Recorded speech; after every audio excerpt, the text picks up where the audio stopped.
On rappelle organisation pour la première fois de l'examen d'État camerounais de la section anglophone, The First Living School Certificate, session 2023 au Congo, plus précisément à l'ambassade du Cameroun, à Pointe-Noire. Les épreuves ont eu lieu au consulat du Cameroun. I'm writing the First School Living Certificates. I was feeling very happy to write all those examination papers.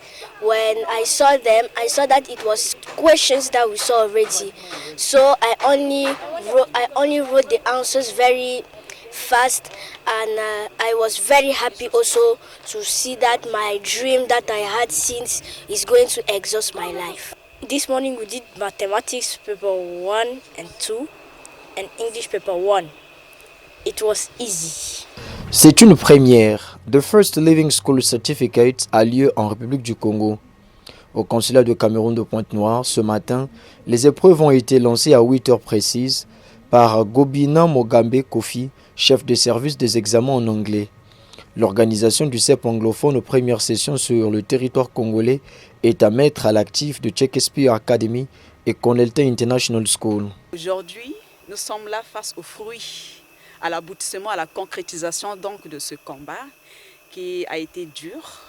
Et aujourd'hui, nous sommes dans la joie que cela soit organisé. Et nous l'espérons bien dans les années à venir que cela va en fait pousser à élargir le champ éducatif anglophone et motiver aussi les parents, certains parents qui ont été peut-être se retrouver peut-être bloqués à pouvoir peut-être faire inscrire les enfants à pouvoir poursuivre le cursus anglophone. Et nous pensons que dans les années à venir, cela va ouvrir encore plusieurs horizons, plusieurs portes. Le fait d'avoir vécu ici pendant longtemps et être anglophone, nous avons estimé et on a vu que les Congolais avaient vraiment envie de s'impliquer dans l'école anglophone. Ils veulent envoyer des enfants dans des écoles anglophones.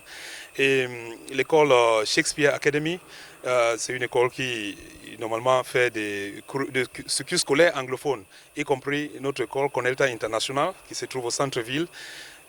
C'est ça les deux écoles qui font strictement le programme anglophone et c'est ça nos motivations qui a fait de telle sorte qu'on travaille d'arrache-pied pour apporter le centre puisque les enfants voyageaient pour aller composer au Cameroun et ça c'était trop coûteux pour les parents et puis avec tous les risques et on a eu la chance, le ministère de l'Éducation de base du Cameroun et l'ambassade du Cameroun et notre bureau consulaire ici, ces examens s'organisent maintenant sur place ici. Pour les parents, l'organisation de cet examen intercongolaise est une véritable bouffée d'oxygène.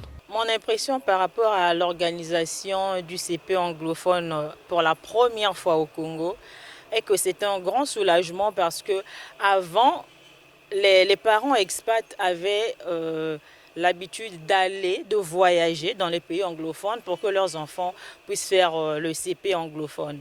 Mais maintenant que ça a été organisé ici au Congo pour la première fois, je pense que c'était un grand soulagement et nous pensons que ça doit continuer. Nous espérons que ça continue l'an prochain parce que ça nous arrange vraiment, ça nous évite de nous déplacer et c'est très encourageant. Nous, parents, on avait pris un gros risque en inscrivant nos enfants en section anglophone. Aujourd'hui, on est à l'aboutissement d'un long processus qui a commencé il y a 6 ans. On avait pris ce risque sans savoir les aboutissants. Aujourd'hui, avec beaucoup d'efforts, les promoteurs de l'école, et aussi avec le concours des deux États, que ce soit le Cameroun et le Congo, aujourd'hui, les enfants sont en train de composer ici au Congo. Les enfants anglophones composent le First School Living à Pointe-Noire pour une première fois. On va dire que c'est une très bonne chose et on dit merci à tous ceux qui ont bien voulu contribuer à ce que cela se fasse aujourd'hui. Lancées ce mardi par les mathématiques, les épreuves du First Living School Certificate prendront fin le mercredi 7 juin 2023.